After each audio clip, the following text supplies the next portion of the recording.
Welcome to Breaking Banks Africa.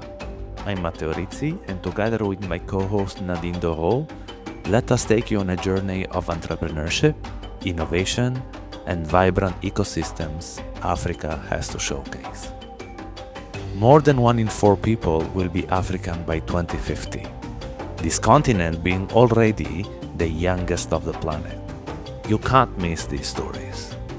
This is Breaking Banks Africa. Let's roll.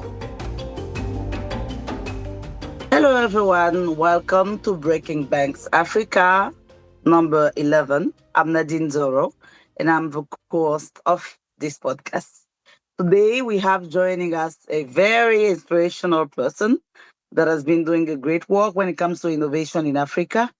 And we are with Amy Akpe of Lumos Hub. Amy, could you please introduce yourself to our listeners? Sure, it's not a problem. So, my name is Ani Akpe. I am the founder of Lumo Hubs and also African Women in Technology. For the past 10 years, I focus on African women in technology, and the focus is not gone there. It's just we're transitioning all of our experiences that I've learned in the past 10 years over to our newest platform, which is Lumo Hubs. Welcome, Annie, if that's better. I'm Yeah. French speaking, so Annie is better for me. Yes. Yeah. Yeah. So Annie, welcome to Breaking Banks Africa. And can you tell us a little more about what Lumo Hubs is? What do you do? And what is your work when it comes to building creativity and changing the way works looks like in Africa? What Lumo Hubs What Luma Hubs is essentially a platform that is addressing the future of work. We understand that as students graduate, myself included, you graduate and you have no experience whatsoever. A lot of job wants you to be able to have at least some know-hows, and 9 times out of 10, most college students don't have it. They might have had the internship experience, but it still doesn't address what is currently happening. With the innovation of AI, we now have areas where students just need to be as adaptable as fast as the AI is growing. While they may not be able to do a switcheroo in the next like 6 months, we can prepare them to be able to interact with any company that they're actually looking to go into. What that looks like is that we have university partnerships. With the university partnerships, the students will be using our AI product, which is currently being built, to do the basics of maybe it's brand and marketing, maybe it's learning the basics of AI, maybe it's learning blockchain. These are 6-week sessions in which the students will go through and they learn the basics online, and then anything advanced will be taught at the respective universities. So that's the first part. The second part is that Lumo Hub is a hybrid model, so it allows us to have hubs based on the university's ability to provide the land and the space. Even if they can't, if we find the right location, we ourselves will build the hubs. The hubs will allow the students to be able to learn whether it's plumbing or whether it's an extension of media or whether it's agriculture. So we want it to be an interactive vocational hub where they're able to learn skill sets by going to the hub, and then also online by learning the basics. The university plays a role by being advanced. So anything advanced that you're learning in brand and marketing, it could be the next step is leadership. You would then learn it at the university. Students pay a discounted online is essentially free because it's very basic, but the community has the ability to join. The community will pay full price, but full price for the community is not thousands of dollars. It's maybe less than a few $100s based on region. I think that's very inspirational. I think we've all run into this new generation having issues fit into the workspace. I think so much more in our side of the world where education is really in a certain box and is being built for hundreds of years for some of the countries and doesn't really fit what the reality is when it comes to technology and all this AI and all these changes. So you've been participating in a lot of events, global events, and you will be at an event, or I think maybe you participated already in an event. Is Yes, it? I participated in Web Summit, and I'm Yeah. leaving tomorrow to go to the G20. Okay. So in all of these events, what are the key insights you think need to be heard when it comes to empowering learners and founders back home? Because I think also we have this voice that when it comes to innovation, training, and the rest, all these methodologies are also important. They're coming from other countries, and people are like, let's do it like that. Mhm. What are the key insights that you are sharing with people that are part of those global conferences? Well, one of the things that I address is understanding it was the integration of where do women fit and are we getting more funding in the middle of all the changes that's happening right now economically and then also within the AI space. And this is for all learners and not just mainly for the women, even though I was addressing the women at the time. We are actually at a point where we all are all on the same page instead of in retrospect to what AI is doing right now. We're all on the same learning curve. As AI is being introduced, especially if you're using like a chat GPT or any other version, it's live. We're all getting the same information at the same time. So essentially, we are all builders right now. So if you're able to build as AI is moving and progressing within the next year, you're within the loop of all the innovators because to me, this is this year, next year, it's the year of the builders. Now, don't get me wrong, if we all launch all of our AI platforms, we would all not have electricity because AI is very draining and it takes a lot of data in order for it takes a lot of electricity and data in order for it to run. But essentially, if you're building right now, you are positioning yourself to be one of the leaders. The rest will essentially not be able to go as fast as you, or they may end up working for other companies along the way. I don't think we all have a solution as to what AI will look like in the future because it's moving faster than human capacity. But if you're already building in it, you can adjust quicker to the changes that's happening as it's happening. It's almost like you see the latest upgrade, you're like, wow, okay, now I can add this to my platform, or wow, now I don't have to struggle so hard with someone developing this because I can see what this is doing. So it'll help you to move faster because you're already on a builder track. So in terms of the women, nothing has changed that dramatically in terms of funding. So I still feel like women are still having to go through the same funding loop. So if there are funders that are available to still fund, we still have to prove ourselves. But regardless, this is still not the time to take a back burner. This is the time where you need to upgrade your skill sets.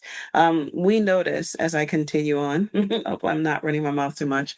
Um, we notice that a lot of people are getting laid off. So it will not just be students that will be impacted. It's going to be the whole workforce. Workforce people are used to whatever skill sets they had. So they now have to fix their mind and say, oh, wow, I now need to go get a job. How am I going to get a job? Okay, well, you now need to think of your skill sets differently. You now need to go back and just see what it is that you can build or create or even changing fields. But this is now the opportunity, and the ones that catch on the fastest are the ones that are going to be benefiting the most. Yeah. And we are so much from the same work field, I would say, because I also run an organization called DigiFam. And basically, it means digital women, right? Women in the digital world, right? How do you make sure that you become more competitive? How do you make sure that whether you are at school or you are at work or you are an entrepreneur, how do you make sure that the digital tools or everything that exists fits your purpose in making you more competitive, right, in today's world? And this speaks to me because when it comes to funding, I think with the US aid funding cuts, a lot of organizations that were supporting women when it comes to technology also got a very huge crisis, right? And the world is kind of struggling with a lot of people get it, but not really to that level. But in understanding really the question when it comes to sustainable inclusion and why it's important to get women included and how to make sure that the women feel empowered when it comes to all these changes within the ecosystem. What is your view on that, right? Why does supporting women is so important for sustainability in general, and how do we make sure that they are properly supported? Well, I think that women are naturally nurturers, as we know. We are created in God's image, no matter which God you choose to believe in. That we all have that foundation of being nurturers, and that we all look to elevate our community as well as ourselves. And I should say some of us, because some people have their own agendas, but nevertheless, the bulk of us are in that's already in you, essentially. So when we build products or when we're moving about our lives, we're thinking, wow, that was great. Maybe let me share it with this person, or maybe let me share it with that person. Or if I develop this, it'll help this amount of people. And it's not to say that the men don't, they do, but naturally it's inbuilt within women Mhm. to be nurturers. So with that being said, I believe that it's important for us to move forward thinking about women because as I mentioned in one of the talks, we see the women that are building businesses in Africa at the local markets. They're selling their groceries, they're selling their produce. And you know what? They're hustlers. They're going to tell you, you need five. You don't need four, you need five. So they're making it happen with or without funding because we figure out a way. But when we know it's going to impact more people, we want the funding so that we could spread the word or we can impact communities. So I think that when it just comes to women, naturally some people just think of us as nurturers, and that for them may have a different definition. It could be that I don't think you can handle this, or it could be in a way such as maybe you need a bigger team. Whatever those thought processes that other people have, it comes to basically put a bottleneck and slows down women's progression. So Mm. it's not to say that we don't need some of those things, but it would be good to have that feedback so you know how to adjust. But sometimes Mhm. adjustment for some people is maybe putting a man on the top. So we don't know what it is. We can only assume. But right now, what I know that women will do and continue to do is that as other ways, other avenues are being cut back, which they weren't really a part of anyway, um, then they make a different adjustment. A lot of those avenues provided a smaller percentage, and even that percentage was better than nothing. And now those areas may go away. What essentially will happen is that other people will step up. It takes time, but it takes time. However, different leaders will step up in order to make it happen. I know that as people are going through the changes of USAID and any other organization that's not able to offer the continued success, this is where other women with and without things will create a vision and a way. This is just also the era where community really matters. If you are in your community and you're doing things within your community, or you're even building communities, guess what? The community is going to come back and support you because that could be them, or that could be their situation, or that could be their mother or brother or sister that's suffering. So I don't believe that everything just dries up and it disappears. I do believe that in every chaos, there's opportunity. And that opportunity may not be clearly seen as we sit here having this discussion, but I promise you that there's someone that's going to come into the picture and say, hey, I have a way. And the way that they may lead may encourage all of us to take notes and lessons and be able to build it out community wise. So I believe that all hope is not lost. I do believe that it just takes time for some of us to find our way as agencies and other people are getting cut. But ultimately, ways are created. And with that, women will help lead that way. Yes, and you talked about community and also the fact that we are also doing things to make up for whatever is lost, whatever could be, and all the learning. And there are a lot of communities around Africa that are doing some kind of work around women in digital, right? You have African Women in Technology, where you're also one of the leader. We have in Cote d'Ivoire, we have Abidjanese in Tech, African in Tech, right? We have DigiFan. We have different, each of those organizations are targeting different type of segments or based in different areas. Where do you see really this also inter-country collaboration where learning can happen? Because there's also a lot of disconnect between the English speaking part of Africa and the Francophones in Africa. And how do you see collaboration to happen in that kind of space? Right. I think that initially the countries have to sort themselves out, just like individuals have to sort themselves out initially. I do believe that as we move into different zones where governments aren't getting funding either, and they're having to tax people, and people are reacting to the tax, that there could be a little bit of chaos as we move forward. I actually expect that there is going to be some chaos in some countries as leaders are transitioning in and out. So, with that said, I also do believe that with that will come a time when people realize that Mm-hmm. Africa needs to trade within Africa. Africa may not trade always with the US, it may trade with India, it may trade, with Russia. We don't know. But we do know that once the countries sort themselves, as in the direction in which way, then they'll be able to move forward with how things will progress. Ultimately, I do believe that there has to be chaos before there's clarity. And that chaos comes into people learning that they may be taxed differently, or that they may have to pay additional fees they didn't expect to, because the governments themselves are still trying to figure out their structures. Just as businesses were getting funding, governments were getting funding. So I don't expect people to have a clarity of like, okay, I get it, whatever the case may be. But I do expect that because of people's reaction, then people are shaping the policies for government. So these shifts are naturally going to progress into each other. And ultimately, Africa would understand that it needs to trade within Africa, and then also collaborations. I think that there are some countries within Africa that have a good relationship and may understand each other. I think that it'll just get better with time once we understand that it is cheaper, and that, our brothers may not always try to cheat us. We may have a different language, but there will be so many different ways in which we can communicate, because technology has advanced it so much that I don't care if you're speaking Portuguese and I'm only speaking French, that there will be a way for us to communicate that breaks down those barriers, even as we're on a Zoom call, or it could be whether we're meeting in person.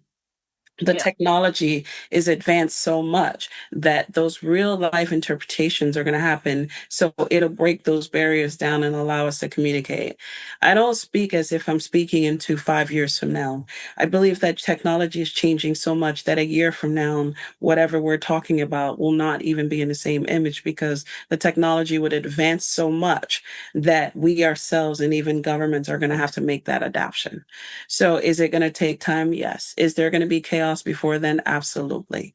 But before it's all done and set, before everything's finalized, there will be a way provided. Mm. Yeah. Yes, I think it makes sense, and the system will work themselves out. Right, at the end of the day, people will figure out ways to collaborate, figure out ways to make it work according to the local realities, and make it work for the people. Uh, Right. what is your people talk sometime about the curse of aid, right? You get all of this money coming from outside, supporting organization on especially lately gender issues, inclusion, when it comes to digital and the rest. And when this aid is not there anymore and we haven't prepared for it to not be there, what is your learning from the community? Because you talked about community also participating. What are your key learning when it comes to community participating? Because I think a lot of people would like to learn from this. Right? Right. We have learners that are, for us especially, that are like, oh, it was free before. Why do we have to pay now? It was coming as yeah, we're getting this, not paying anything. Why do we have to pay now? How do you manage all of these questions, and what are your successes when it comes to making people understand the value for Right. themselves against as compared to the value that is said from abroad or from outside? Right. I think that what happens is when you get aid, then you become more dependent on the aid. So therefore, you look for the outside to solve issues and not Mhm. within. What this shift is doing is forcing communities and governments to look within. no one is used to looking within. So therefore, this is why I mentioned that there would be chaos initially. What essentially that means for everyone is that when they're looking within, they now start to see which organizations have always been here all along that were solving issues, which organizations have been here all along that have been supporting other things. Those organizations will be able to step up and accept some more responsibilities. It isn't just going to be one community organization, it's going to be several. And then on top of that, there's going to be new people that have been trying to do things for so long. And then now they finally get the opportunity. So I believe they also will be able to step up and say, hey, we figured out the best way to do this. Therefore, if you're looking to see what's good for the community, we've actually built this or we developed this system and so on and so forth. I think that with the USAID, it did give opportunity for certain companies to be highlighted and shown that they were leaders of the pack. And it maybe not so nice of a way to say this, but maybe they were not the leaders that were supposed to be there. Maybe it's the new kids on the block that are supposed to be the ones that are building, and maybe they have a better understanding because they didn't have anything to begin with.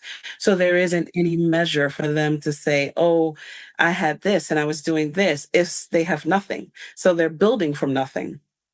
So I believe that that would be the key point of where people are headed to in terms of the community initiatives and what communities will build out. I think that it's more within, and what I mean by within is that there are organizations that have been existing for a while that may not have received any of those things, but were able to pull their communities together, and whether they were able to feed the orphanages or whether they were able to feed people that might have lost their jobs, they existed and they did it without funding. So I just believe that these communities will continue to do what they've always done, just on a bigger platform.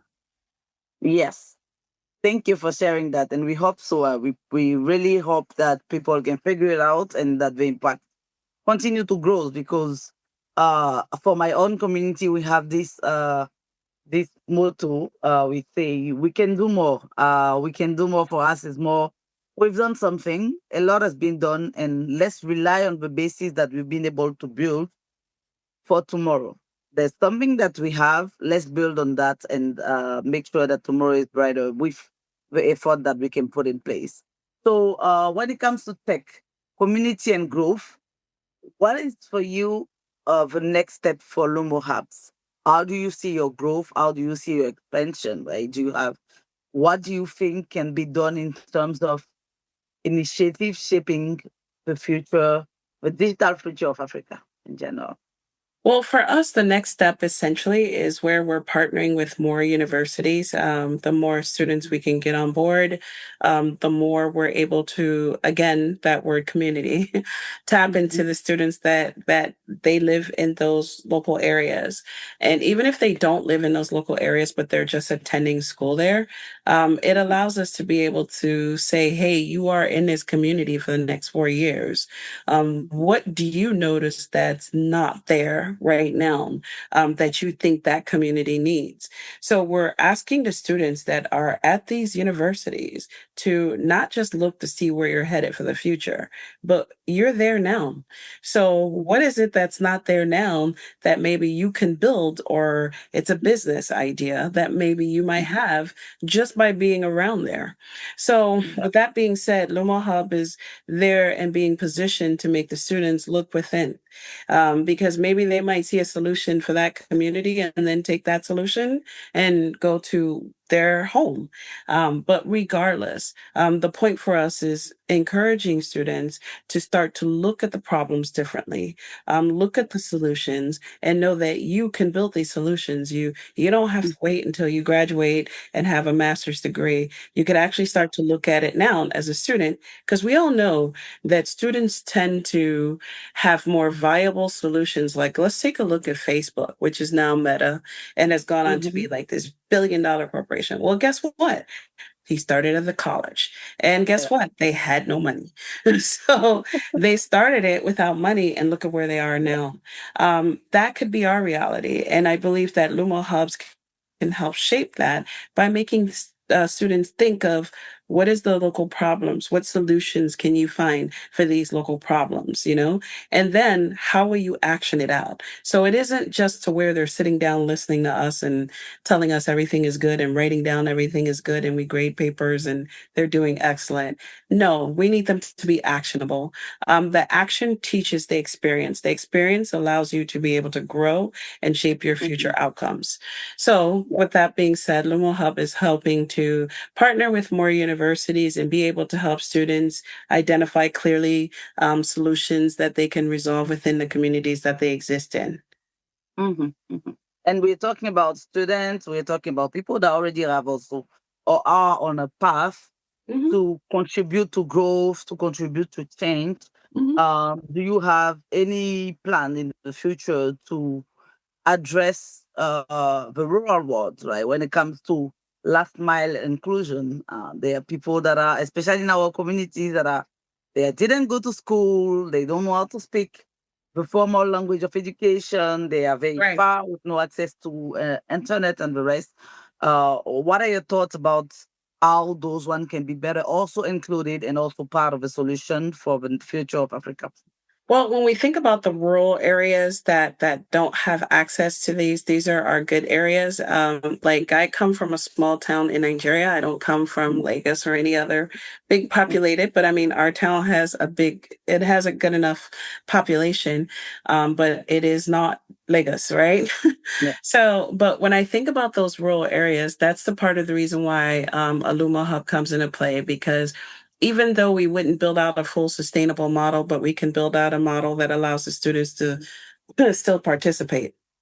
Yeah. So essentially, what that means is that they wouldn't be excluded. They'll be able to get the language. And in those centers, with the right partnerships, we hope to build hubs that'll be self sustained with Wi Fi and solar panels so that they Mhm. too can join in the conversations. Lumo Hub isn't meant to be exclusive of them, it's meant to be inclusive. So when we think about the universities that we open within city limits, we'll still be thinking about the ones that are in the rural areas and how we can bring that same miniature outlet to them. So this is part of our landscape planning because we understand that not everyone has the same type of access. So we help to grow that with partnerships and with the right investors. This is since it's a miniature version, is not as expensive as the full version. So we're able to build it out, even if it's a small building that we get donated, so long as we're able to put solar panels there, the Mhm. students would be able to participate. So Mhm. location is not really a reach, but it allows us to actually know that, hey, these are the possibilities. Just from my years of African women in tech, I Mhm. understand that those are some of the outcomes, and we're prepared for it to the best that we can be. Yes, and as we're getting closer to the end of this discussion, maybe you can give us a little brief, a very short description about African women in tech, and what are your fields or also of intervention currently? Sure. The good thing about African Women in Tech is that we've grown and we continue to grow. So we are landing a partnership with Cisco, where we'll be training women on the latest technology, where they'll be able to enter into a talent pool and then be able to not just look for opportunities within the region, but also global. We're partnering with another organization that will educate on blockchain and Web3, which we know that the future is more on digital currency versus it being Mhm. what we call paper money or fiat currency. Yeah. So with those platforms and understanding the future of tech, we're preparing women to be able to trajectory forward with that education and learning. So as we go through, it's just a matter of making sure that women understand that we have this outlet available for them and that this is something that they can do at a self pace. As we continue to look for partners, we will always look for partners that understand that you could be building a future leader. What that means is even if that woman does not start a business or may have her career, but then decide to stay at home, she will have children she's going to raise. And Yeah. her having that knowledge will be imparted into her children.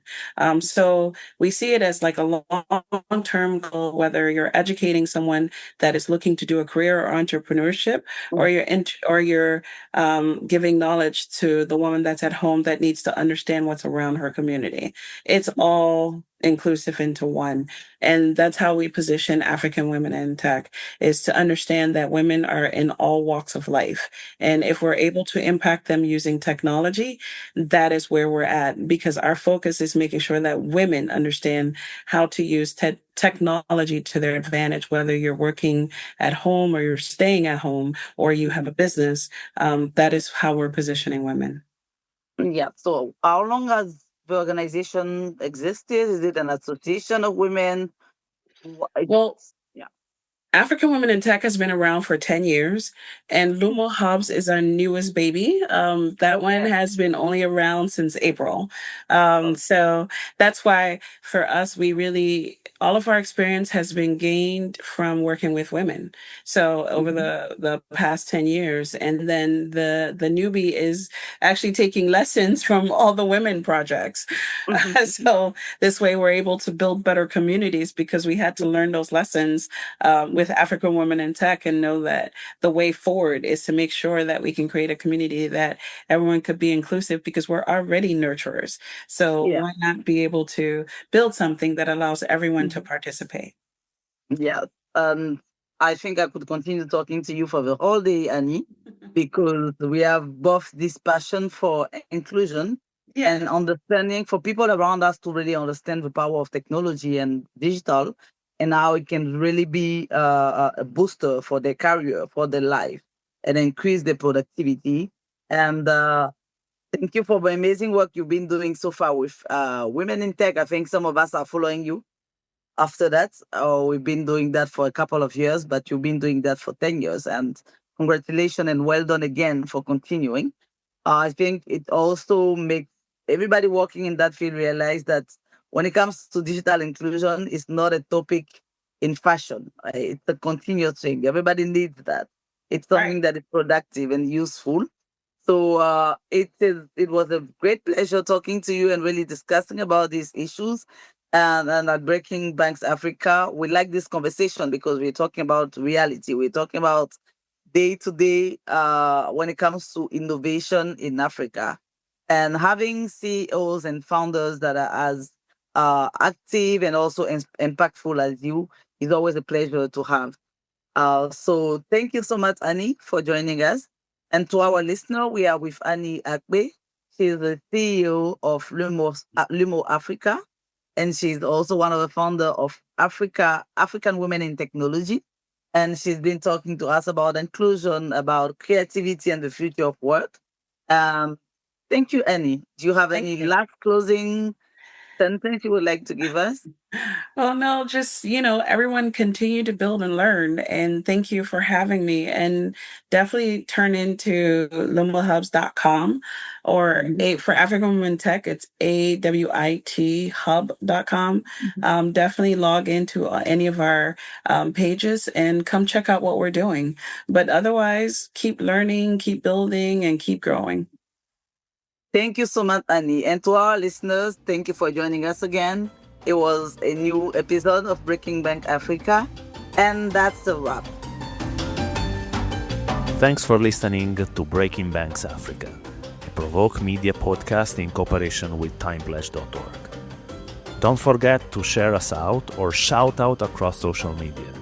If there is something or someone you would like to hear on our cast, let us know. See you next month on Breaking Banks Africa.